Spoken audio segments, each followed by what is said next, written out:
Welcome friends, मैं संजय कुमार सोनी। आज मैं आपको सिखाऊंगा जावा में गार्बेज कलेक्शन का कंसेप्ट। ठीक है, तो गार्बेज कलेक्शन को हम क्यों पढ़ते हैं, उसका क्या यूज़ है, प्रोग्राम में उसे कैसे इंप्लीमेंट करते हैं और वो क्या है, ये सारी चीज़ें मैं इस वीडियो में आपको सिखाने वाला हूं। तो आप अंतिम तक बने रहें। और एक बात इंपॉर्टेंट और कि मैं इस वीडियो में जो भी चीज़ें बताऊंगा उसके नोट्स भी प्रोवाइड करूंगा, तो आप उसके स्क्रीनशॉट लेकर के देख सकते हैं। ठीक है, तो चलिए स्टार्ट करते हैं, गार्बेज कलेक्शन की बात करते हैं। गार्बेज की अगर हम बात करें, सबसे पहले गार्बेज कलेक्शन में क्या वर्ड आता है? गार्बेज। क्या आता है? गार्बेज। तो अगर मैं गार्बेज की बात करूं तो गार्बेज का मतलब ऐसी चीज जो यूजलेस है। ऐसी चीज क्या? जो यूजलेस है। अब प्रोग्राम में जब हम बनाते हैं, जितनी चीजें बनाते हैं वो तो सभी यूजफुल होती है, लेकिन जब हम कोई चीज डिक्लेयर करते हैं, चाहे वो ऑब्जेक्ट हो चाहे वो कोई भी चीज हो, जब उसे डिक्लेयर करते हैं तो वो लेता है क्या? मेमोरी। क्या लेता है? मेमोरी। तो जो मेमोरी बनती है वो मेमोरी को डिस्ट्रॉय करना भी हमारी जिम्मेदारी होती है। ठीक है, अगर वो डिस्ट्रॉय नहीं हुई, मेमोरी जो मेमोरी बनी है वो डिस्ट्रॉय नहीं हुई, इसका मतलब ये है कि उस मेमोरी का यूज आगे चल के हम नहीं कर पाएंगे, और जब यूज नहीं कर पाएंगे तो वो मेमोरी कहलाएगी क्या? गार्बेज। जैसे मान लीजिए कि हमने जावा में कोई ऑब्जेक्ट बनाया। क्या बनाया? ऑब्जेक्ट। तो सपोज करिए ABC OBJ is equal to new ABC, ये हमने ऑब्जेक्ट बनाया। जब हम ऑब्जेक्ट बनाते हैं तो क्या होता है कि एक मेमोरी ऑक्यूपाई होती है ऑब्जेक्ट के लिए। ठीक है, मान लीजिए मेमोरी है हमारे पास, हीप मेमोरी में ऑब्जेक्ट बनता है, ध्यान दीजिएगा, हीप मेमोरी में ऑब्जेक्ट बनता है। हीप मेमोरी में ऑब्जेक्ट के लिए एक मेमोरी ऑक्यूपाई हो गई जिसका नाम हमने OBJ कर लिया। अब हमने इसका यूज किया, यूज करने के बाद अब हमारे ऑब्जेक्ट का काम खत्म हो गया। काम अगर खत्म हुआ है तो इससे जो मेमोरी एलोकेट हुई है इतनी हीप एरिया में, उसे हमें रिलीज कर देना चाहिए। ठीक है, क्या कर देना चाहिए? रिलीज कर देना चाहिए। अगर मान लीजिए कि यूज के बाद यानी आफ्टर यूज ये रिलीज नहीं हुई, अभी भी कंज्यूम्ड है, ये मेमोरी अभी भी क्या है? कंज्यूम है, रिलीज नहीं हुई, तो क्या होगा कि धीरे धीरे करके मोर देन अगर वन ऑब्जेक्ट हैं तो यहां पे बहुत सारे ऑब्जेक्ट ऐसे बन जाएंगे, ऐसे ऐसे बहुत सारे ऑब्जेक्ट बन जाएंगे। तो जब हम नया एलोकेशन ऑब्जेक्ट के लिए करेंगे, जब अगली बार नया बनाएंगे तो ये मेमोरी हो जाएगी फिल। ठीक है, तो जब ये मेमोरी फिल हो जाएगी तो एक एरर जनरेट हो जाएगी, आउट ऑफ मेमोरी। क्या जनरेट हो जाएगी? Out of memory error generate हो जाएगी। ठीक है, तो ये मेमोरी को रिलीज करना बहुत जरूरी है। कब? आफ्टर यूज होने के बाद। ठीक है, ये कंसेप्ट को भी बोला जाता है क्या? Memory leak. क्या बोला जाता है? Memory leak. ठीक है ना, इतनी बात आप समझ गए होंगे कि ऑब्जेक्ट क्रिएट किया तो ऑब्जेक्ट ने मेमोरी ली, ऑब्जेक्ट का यूज हो गया, यूज होने के बाद अगर अभी भी कंज्यूम्ड है, वो मेमोरी ऑक्यूपाई करके रख रहा है, तो इसका मतलब यह है कि हम उसमें नई मेमोरी नहीं असाइन कर पाएंगे। और जब हमारे पास मेमोरी है लेकिन हम उसका यूज नहीं कर पा रहे हैं तो ये एक बैड प्रोग्रामिंग कहलाती है। तो बेहतर तरीका है कि हम इसे क्या करें? रिलीज कर दें, और रिलीज करने के लिए ही हम पढ़ते हैं क्या? Garbage collection. तो ध्यान दीजिएगा, ये मेमोरी होते हुए भी हमें यूज में नहीं आ रही है, तो इसे भी, ये जो पूरी मेमोरी है जो ऑक्यूपाइड है, उसे ही बोला जाता है क्या? गार्बेज। क्या बोला जाता है? गार्बेज। ठीक है, तो गार्बेज एक ऐसी ऑक्यूपाइड मेमोरी है जो यूज हो चुकी है लेकिन अब आगे फ्यूचर में यूज नहीं हो पाएगी, क्योंकि उसे वो कहीं ना कहीं किसी को रेफरेंस कर रही है, रेफर कर रही है, अभी अनरेफरेंस्ड नहीं हुई है। ठीक है, तो इतनी बात आपको क्लियर हुई होगी कि ऐसी मेमोरी जो कहीं ना कहीं ऑक्यूपाइड है, या ये समझिए कि अनरेफरेंस्ड है। अन क्या है? रेफरेंस है, किसी को रेफरेंस नहीं कर रही है, यूज हो चुकी है, तो उसे क्या बोला जाएगा? हमें गार्बेज बोलेंगे। अब इस गार्बेज को ही हमें क्या करना है? कलेक्ट। क्या करना है? कलेक्ट। तो देखिएगा, एक ये तरीका तो आप समझ गए होंगे कि ऑब्जेक्ट क्रिएट किया, ऑब्जेक्ट यूज हो गया। अब ये जो गार्बेज है इसे हमें कलेक्ट करना है, तो पहले हमें ये देखना पड़ेगा कि ये गार्बेज है या नहीं है। तो यूज होने के बाद तीन तरीका है जिससे हम अपना जो मेमोरी है उसको गार्बेज के फॉर्म में कन्वर्ट कर सकते हैं। पहला तरीका क्या है? पहला तरीका ये है कि आप उसे नल रेफरेंस कर दें। क्या कर दें? नल रेफरेंस कर दें। ठीक है, दूसरा तरीका है कि आप उसे किसी और को असाइन कर दें। ठीक है, और तीसरा तरीका यह है कि जब आप ऑब्जेक्ट क्रिएट करना हो तो आप एनोनिमस ऑब्जेक्ट क्रिएट कर लीजिए। एनोनिमस को आप जानते होंगे, एनोनिमस मतलब बिना नेम का ऑब्जेक्ट। ये तीन तरीके हैं जिससे हम अपनी जो मेमोरी है उसको अनरेफरेंस्ड कर सकते हैं, उसे गार्बेज के फॉर्म में क्रिएट कर सकते हैं, तभी तो हम उसे कलेक्ट कर पाएंगे। तो चलिए, गार्बेज बनाने के लिए जैसे मैंने कहा नल रेफरेंस करना। नल रेफरेंस मतलब जो ये ऑब्जेक्ट है जैसे ही इसका यूज हुआ तो हमने लिख दिया OBJ नल, ये नल असाइन कर दिया। ध्यान दीजिएगा प्रिमिटिव डेटा टाइप ऑब्जेक्ट के फॉर्म में नहीं बनते हैं, इसलिए प्रिमिटिव को नल असाइन नहीं करना है। दूसरा तरीका क्या है कि मान लीजिए कि हमने कोई एक और ऑब्जेक्ट बनाया है, ओबीजे, इसको 1 दे दिया, इसको 2 दे दिया और न्यू एबीसी, अगर ये ऑब्जेक्ट बनाया है तो हम इसमें क्या करेंगे, OBJ1 में OBJ2 को असाइन कर देंगे। ठीक है, तो ये दूसरा तरीका है जिसमें से ये गार्बेज बन जाएगा। और तीसरा तरीका ये है कि जब हम ये ऑब्जेक्ट क्रिएट कर रहे हो, ये जो हमने 2 तरीके से ऑब्जेक्ट क्रिएट किया है, इसको हम कुछ ऐसा क्रिएट कर दें, न्यू एबीसी, इससे भी मेमोरी एलोकेट हो जाती है, इससे भी क्या हो जाता है, मेमोरी एलोकेशन हो जाता है। तो ये जो कहलाता है एनोनिमस ऑब्जेक्ट कहलाता है। तो ध्यान दीजिएगा 3 तरीका है जिससे हम अपनी जो मेमोरी ऑक्यूपाइड है उसे क्या बना सकते हैं, अनरिफरेंस्ड कर सकते हैं, उसे गार्बेज बना सकते हैं। ठीक है, तो ये तीनों तरीके आपने समझ गए होंगे, मैं इसके नोट्स भी दे रहा हूं। इसके आगे हम ये सीखेंगे कि हम ये जो अनरिफरेंस किए हैं इसको डी एलोकेट यानी उस मेमोरी को हम फ्री कैसे करेंगे। ठीक है, और ये जो फ्री करने का प्रोसेस है यही कहलाता है क्या, गार्बेज कलेक्शन। ओके,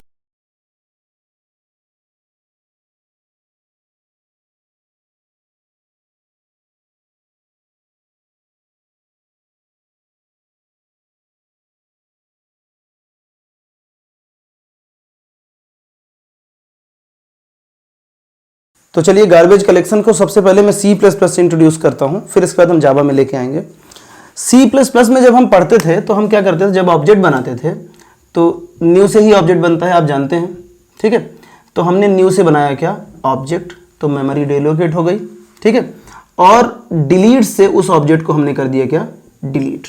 हमारे पास दो कीवर्ड थे जिनसे एक से मेमोरी एलोकेट होता था और एक से होता था क्या, डी एलोकेट। ठीक है, ये जो न्यू से हम ऑब्जेक्ट क्रिएट करते थे तो उस समय हमारा जो भी प्रोग्रामर बनाता था इसको, ऑब्जेक्ट को, वो क्या करता था, इस न्यू से मेमोरी एलोकेट कर देता था। लेकिन प्रोग्रामर की ये जिम्मेदारी तो है कि जो मेमोरी एलोकेट हुई है उसे डी एलोकेट करे, लेकिन ऐसा जरूरी नहीं कि सारे प्रोग्रामर जितना भी न्यू से मेमोरी एलोकेट किया है उन सभी को डी एलोकेट भी करें। ठीक है, जैसे मान लीजिए कि हम किसी काम की जिम्मेदारी लेते हैं तो काम के होने तक की जिम्मेदारी लेते हैं, कई बार हम उसके होने के बाद की जो जिम्मेदारी है नहीं लेते हैं। ठीक है, तो इसी तरह जो न्यू है, ये जो न्यू है वो क्या होता है, मेमोरी एलोकेट कर देता है, डिलीट डी एलोकेट जरूर करता है, ये भी प्रोग्रामर की रिस्पॉन्सिबिलिटी है, लेकिन हर कोई डिलीट को नहीं चलाता, क्योंकि न्यू से जैसे ही एलोकेट हुआ उसका काम खत्म हुआ और वो आगे की नहीं सोचता। तो जब धीरे धीरे मेमोरी ऑक्यूपाई हो गई तो बन जाता था क्या, गार्बेज। इसे भी हमें करना पड़ता था। बेहतर होता कि हमें ये करना ना पड़े, ये ऑटोमेटिक हो जाए। ये क्या हो जाए, ऑटोमेटिक हो जाए। तो ध्यान सुनिएगा, C++ में ऑटोमेटिक मेमोरी डी एलोकेट नहीं होती है, उसके लिए डिलीट कीवर्ड था जो कि अलाउ करता था कि आप मेमोरी जो क्रिएट किए हैं उसे डी एलोकेट कर दें। लेकिन जब आप जावा में आते हैं, मैं इसको हटा देता हूं, जब आप जावा में आते हैं तो जावा क्या करता है कि न्यू से मेमोरी एलोकेट तो कर देता है, लेकिन उसके पास अब ये डिलीट कीवर्ड ही नहीं है, ये वर्ड है ही नहीं उसके पास, ये वर्ड। ठीक है, तो जब न्यू के पास डिलीट नहीं है तो इसे जेवीएम करता है। कौन करता है, जेवीएम करता है, वो भी ऑटोमेटिक। क्या करता है, ऑटोमेटिक, यानी आपको जरूरत नहीं है कि आप उसे डी एलोकेट करें।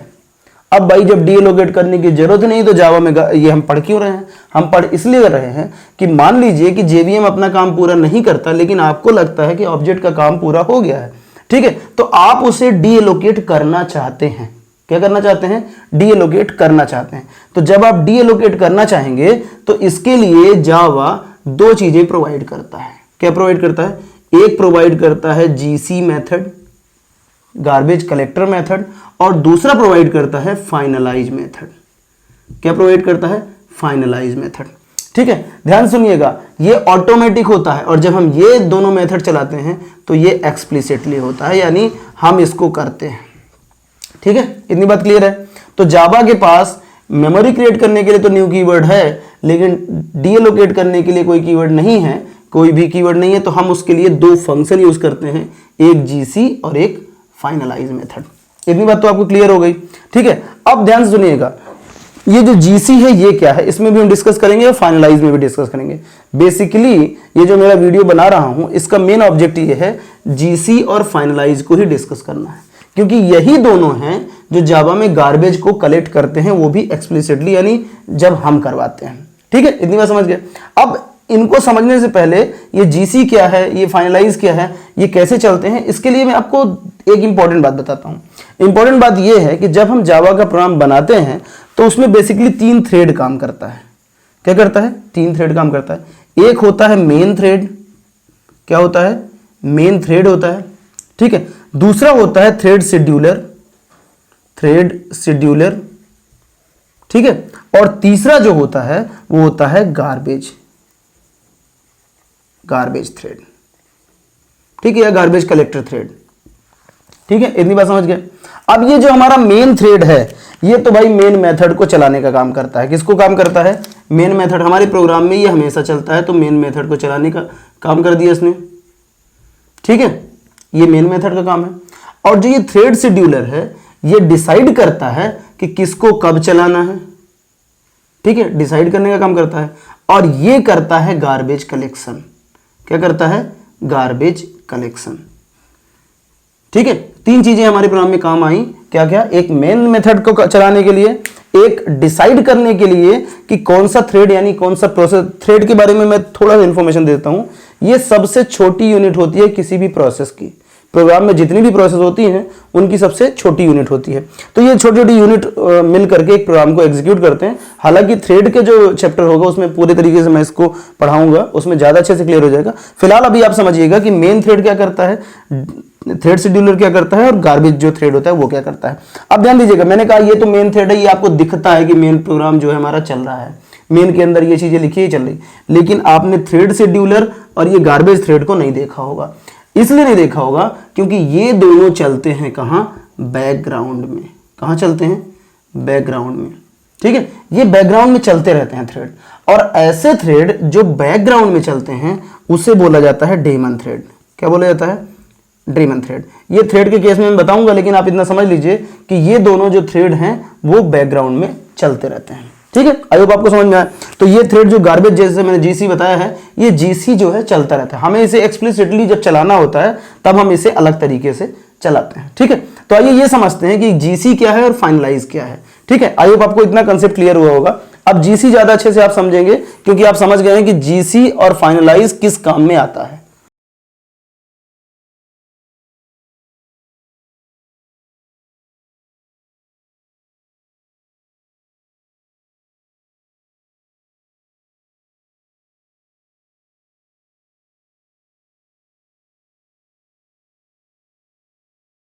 चलिए तो जीसी मेथड के बारे में बात करते हैं। जीसी मेथड को आप जान ही गए हैं कि किस काम में आता है भाई? गार्बेज कलेक्टर के काम में आता है, ठीक है। गार्बेज कलेक्टर काम क्या है? गार्बेज को कलेक्ट करना। ये गार्बेज कलेक्टर है, ठीक है।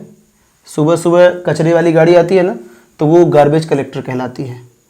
ऐसे आप बना लीजिएगा, मुझे तो बहुत डिजाइन बनाना नहीं आता है, ठीक है। जो भी लगे, ये मान लीजिए गार्बेज कलेक्टर है, ठीक है। कचरे की गाड़ी है जो क्या कर रही है? जो भी गार्बेज पड़ा हुआ है उसे कलेक्ट करके अपने पास रख लेते हैं और उसे जाके डिस्ट्रॉय कर देते हैं। तो गार्बेज कलेक्शन का काम ये है कि वो यहाँ पर कचरे के पास आए और कचरा लेकर के जाए। हम उसे रिक्वेस्ट करें कि आओ हमारा कचरा ले जाओ। लेकिन मान लीजिए कि किसी दिन वो हॉलीडे पे है, छुट्टी पे है, तो वो नहीं ले जाएगी कचरा, ठीक है। इतनी बात समझ गए। इसका मतलब ये है, इसको इस तरीके से आप समझिएगा कि हम इससे रिक्वेस्ट करते हैं। क्या करते हैं? रिक्वेस्ट करते हैं कि भाई गार्बेज को कलेक्ट कर लो। क्या कर लो? गार्बेज को कलेक्ट कर लो। लेकिन जरूरी नहीं कि रिक्वेस्ट एक्सेप्ट करे। ये डिपेंड करता है किस पे? जेवीएम पे। किस पे डिपेंड करता है? जेवीएम पे, कि वो जो गार्बेज है उसे कलेक्ट करेगा कि नहीं करेगा। यानी जीसी जो मेथड है जिसको हम एक्सप्लिसिटली कॉल करते हैं, वो एक रिक्वेस्ट है कंपाइलर के लिए, जेवीएम के लिए, कि आप जो है हमारे गार्बेज को कलेक्ट कर लीजिए। रिक्वेस्ट है इसलिए वो एक्सेप्ट भी हो सकता है और डिनाइड भी हो सकता है, ठीक है। इतनी बात क्लियर है। तो garbage collection is a request to a JVM to free our memory by collecting garbage, ठीक है। इतनी बात तो आप समझ गए। अब ये जो जीसी है क्या है? मेथड है। और अगर कोई चीज मेथड है और प्रीडिफाइन है, कैसा है? प्रीडिफाइन है, क्योंकि पहले से बना बनाया होता है, इसको हम नहीं बनाते, ठीक है। अगर कोई प्रीडिफाइन मेथड है तो वो किसी भी क्लास या किसी भी मेथड के अंदर बना होगा, ठीक है। तो ध्यान दीजिएगा, जीसी जो है तो 2 जगह पर पाया जाता है। एक सिस्टम क्लास के अंदर, सिस्टम क्लास के अंदर और एक रन टाइम क्लास के अंदर गेट रन टाइम मेथड के अंदर पाया जाता है। तो दो जगह मिला, एक यहां पर और एक यहां पर, ये मेथड हमें मिल जाता है। अब ध्यान दीजिएगा, जब हम इसे कॉल करते हैं तो हम कैसे कॉल करते हैं? हम करते हैं कॉल system.gc। अब ये मेथड है, लेकिन हमने इसको कैसे कॉल कर लिया? Class name. ध्यान दीजिएगा, सिस्टम का यस हमने कैपिटल लिखा है, और सिस्टम का यस जब किसी भी जावा में कोई भी चीज प्री डिफाइन है और उसका आप पहला लेटर कैपिटल लिखते हैं तो जनरली वो क्या होता है? क्लास होता है। ठीक है, तो ये class name dot method name. Normally हम मेथड को ऑब्जेक्ट से कॉल करते हैं, लेकिन अगर किसी भी क्लास को मेथड से डॉट करके बीच में डायरेक्टली कॉल किया जाता है, इसका मतलब आप समझ जाइएगा कि ये जो मेथड है वो स्टैटिक मेथड है। कैसा मेथड है? स्टैटिक मेथड है। तो ये भी ध्यान दीजिएगा कि जो जीसी है, गार्बेज कलेक्टर मेथड है, ये प्री डिफाइन स्टैटिक मेथड है। ये हमारे जेवीएम के लिए एक रिक्वेस्ट है। रिक्वेस्ट एक्सेप्ट भी हो सकता है और डिनाई भी हो सकता है, और ये दो जगह पर यहां पर पाया जाता है। ठीक है, इतनी बात आप समझ गए। अभी इसका हम एक प्रोग्राम देखेंगे तो उसमें हम गार्बेज कलेक्टर को कॉल करके देखेंगे कि कैसे कॉल करता है। लेकिन हम साथ ही साथ एक चीज और अभी सीख लेते हैं कि हमने फाइनलाइज मेथड जो देखा है वो क्या काम करता है, फिर दोनों का एक कॉमन प्रोग्राम में आपको बता देता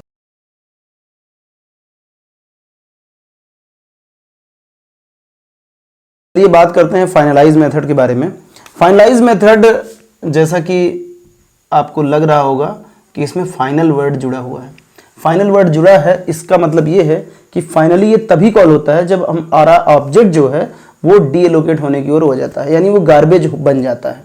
ठीक है, तभी ये क्या होता है? कॉल होता है। ठीक है, ये आप बोल सकते हैं जस्ट बिफोर ऑब्जेक्ट आर अनरेफरेंस्ड। जब हमारा ऑब्जेक्ट अनरेफरेंस्ड हो जाता है तब ये कॉल होता है। तो ये एक ऐसा मेथड है जो तब कॉल होता है जब हमारा ऑब्जेक्ट अनरेफरेंस्ड हो जाता है। जनरली ये जो है ये पाया जाता है कहां पर? java.lang.object, इस क्लास के अंदर भाई पाया जाता है ये। अब मैंने बोला क्लास और इतनी सारी चीज लिख दी, इसका मतलब क्या है मैं आपको बता देता हूं। जो जावा है वो हमारा क्या है? मेन पैकेज है। क्या है? मेन पैकेज है। ठीक है, इंपोर्ट वाला जो वीडियो है उसमें मैंने पैकेज के बारे में बताया है। ठीक है, तो ये मेन पैकेज है। लैंग जो है वो सब पैकेज है। क्या है? सब पैकेज है। और ऑब्जेक्ट हमारी क्लास है। क्या है? क्लास है। तो ध्यान दीजिएगा, इसके अंदर ऑब्जेक्ट क्लास के अंदर क्या पाया जाता है? यहां पर अगर डॉट करके हम इसको कॉल करेंगे या नहीं करेंगे मैं भी बता देता हूं, लेकिन इसके अंदर क्या पाया जाता है? फाइनलाइज मेथड है।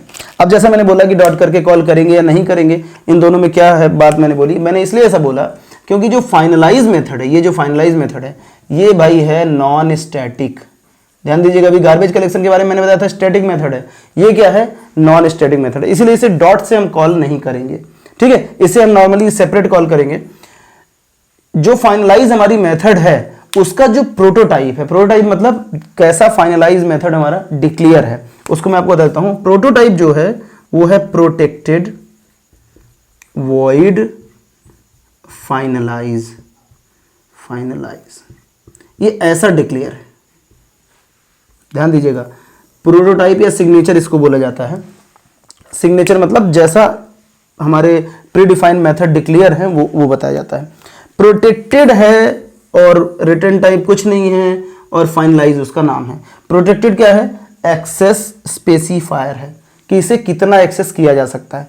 अब प्रोटेक्टेड बनाया है, इसका मतलब यह है कि इसे हमें किसी क्लास में क्या करना है? रीडिफाइन करना है या ओवरराइट करना है। क्या करना है? ओवरराइट। तो ध्यान दीजिएगा, जो हमारा फाइनलाइज मेथड है उसे हम करते हैं ओवरराइट। ओवरराइट का मतलब ये होता है कि जो भी पहले से कुछ बना हुआ है, चाहे वो प्रोग्रामर ने बनाया हो चाहे प्री डिफाइन हो, उसको हमें अपने लिए अपनी बॉडी के साथ फिर से डिफाइन करना है। ठीक है, तो इसका मतलब ये है कि हम फाइनलाइज मेथड को डिफाइन करते समय उसकी बॉडी के अंदर हम अपना डेटा लिख सकते हैं। ठीक है, तो हम जब तक फाइनलाइज मेथड को ओवरराइड नहीं करेंगे फाइनलाइज मेथड कॉल नहीं होगा। अब एक इंपॉर्टेंट बात आपको और बता दूं, ये जो फाइनलाइज मेथड है ये गार्बेज कलेक्शन यानी जीसी मेथड के कॉल होने पे ही कॉल होता है, सेपरेट कॉल नहीं होता है।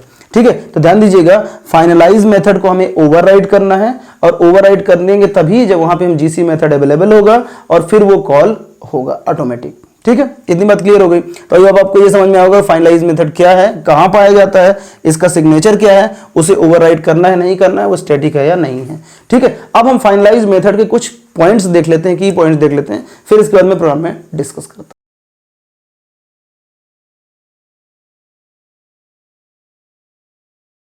चलिए तो फाइनलाइज मेथड के बारे में कुछ की पॉइंट समझ लेते हैं। सबसे पहले मैं बात करता हूं कि फाइनलाइज मेथड की कॉलिंग कैसे होती है।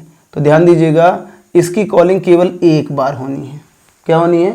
एक बार होनी है, वो भी जीसी थ्रेड के द्वारा, यानी जो गार्बेज कलेक्शन का जो थ्रेड है मैंने बताया है उसके द्वारा होगा। कोई भी अगर बोले जेवीएम कॉल करता है, भाई जेवीएम कॉल नहीं करता। ठीक है, इतनी बात क्लियर है। इसके अलावा जो हमारा गार्बेज कलेक्शन है वो उसकी चैनिंग नहीं हो सकती। क्या नहीं हो सकती? चैनिंग नहीं हो सकती। जैसे कंस्ट्रक्टर की चैनिंग हो जाती है ना, वैसे इसकी चैनिंग नहीं हो सकती। ठीक है, एक इंपॉर्टेंट बात और, जब मैंने अभी बताया था कि प्रोटेक्टेड वॉइड और फाइनलाइज, ये मैंने अभी सिंटेक्स आपको बताया था। ये क्या करता है? थ्रोज करता है एक्सेप्शन, दैट इज थ्रोएबल करता है। ठीक है, ये थ्रोएबल एक्सेप्शन को रेज्ड करता है यानी जनरेट करता है अगर नीड है तो। ये टोटल उसका सिंटेक्स था जो मैंने अभी बताया था, उसको आप मॉडिफाई कर लीजिएगा। ठीक है, तो जो ये है ये क्या करता है? थ्रो करता है। अब ये थ्रो क्या है ये भी आपको समझना है, तो आप थोड़ी देर वेट करिए, मैं आपको एक्सेप्शन वाली वीडियो भी इसमें लिंक में शेयर कर दूंगा, या आप प्लेलिस्ट में जा करके एक्सेप्शन वाली वीडियो देख लीजिएगा, तो आपको ज़्यादा अच्छे समझ में आएगा कि थ्रो कीवर्ड क्या है और थ्रोएबल कीवर्ड क्या है। ठीक है, तो ये क्या करता है? एक्सेप्शन रेज्ड करता है, लेकिन ये एक एक्सेप्शन है जिसको इग्नोर कर देता है, दैट इज अनचेक्ड एक्सेप्शन। क्या कर देता है? अनचेक्ड जो एक्सेप्शन होते हैं उन्हें कर देता है क्या? इग्नोर। ठीक है, इतनी बात आप समझ गए।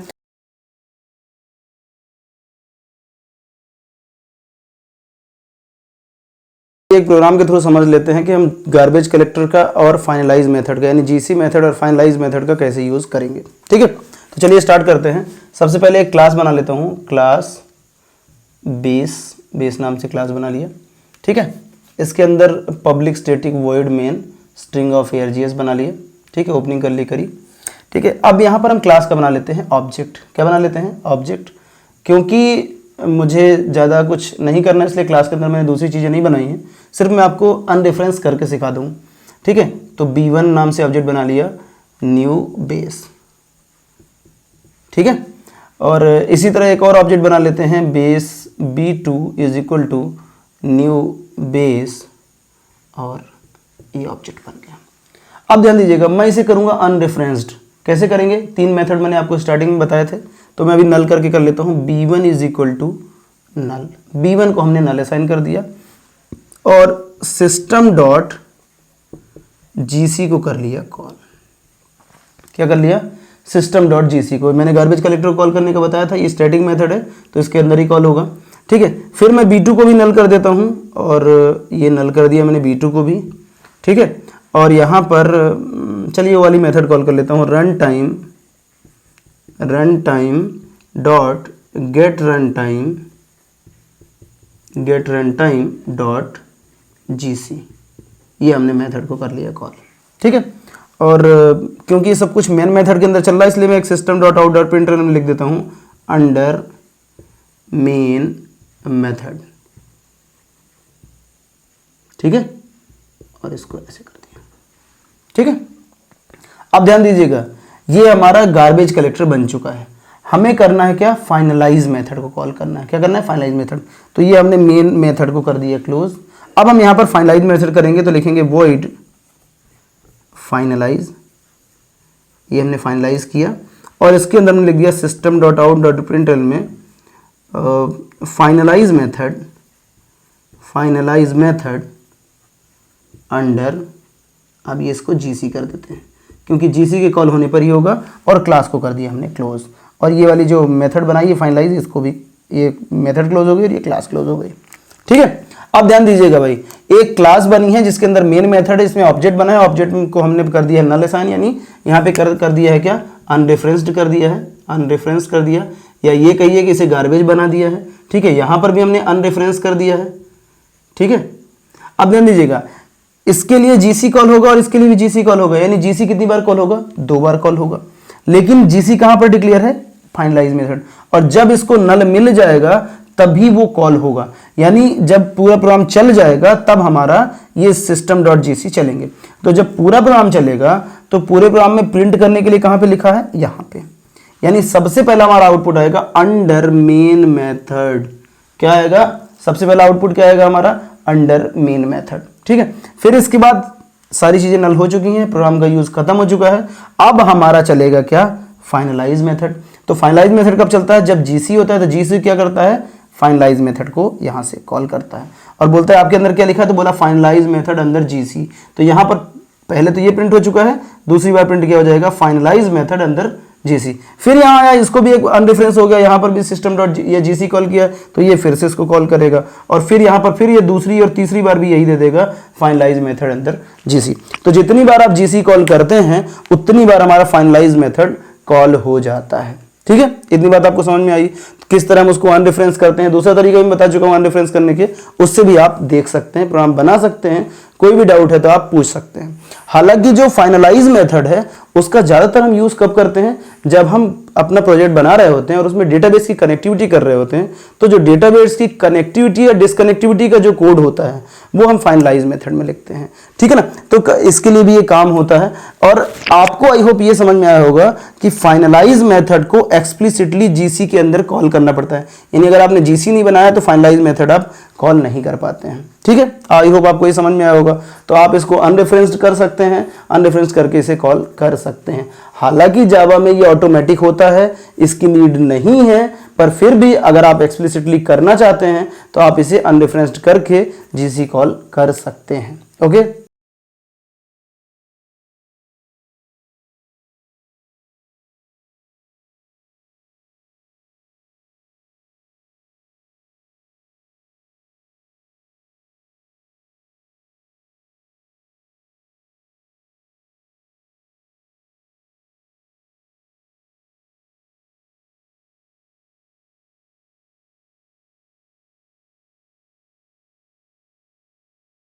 आई होप आपको ये ट्यूटोरियल पसंद आया होगा।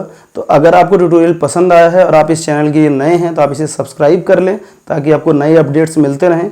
वीडियो को लाइक करना ना भूलें। अगर कोई डाउट है तो कमेंट करके आप पूछें, हम उनका रिप्लाई देंगे। और जो भी आपके स्टूडेंट्स हैं, कलीग पर्सन हैं, जो भी आपके क्लासमेट्स हैं, उन्हें शेयर करें, अधिक से अधिक इसे शेयर करें। Thank you so much.